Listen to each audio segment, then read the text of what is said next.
Ayan po, naghatid na po tayo. Ayan, bababa na. Si ating panganay, pang 2 to 10 po. Isilor Manufacturing Philippines. Ayan po. God bless po ang ating panganay na maganda at cute ng manang-mana kay Baby Ergin Vlogs. Ingat po. Ayan po, papasok na siya. God bless.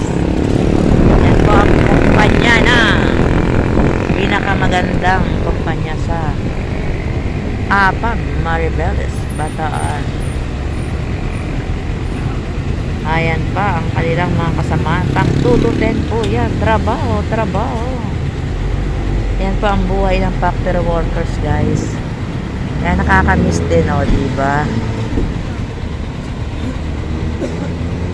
Kaya lang pagkakaiba ng factory workers at nag-abroad, ang kikinikita mo sa isang kinsenas o isang buwan sa factory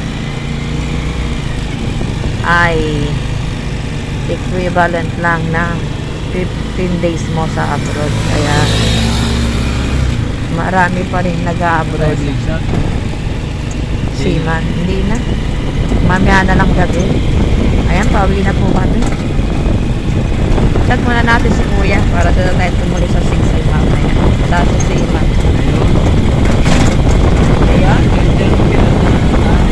Eh, dalawa niya yung saging. Oh, nasa atin na. Kaya doon na lang tayo. Ayan nga, dalawa niya yung saging. Oh.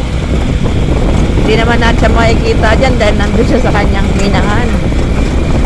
Si Kuya ko ay nasa minahan niya, mga ka-idol. Kaya uwi na kami.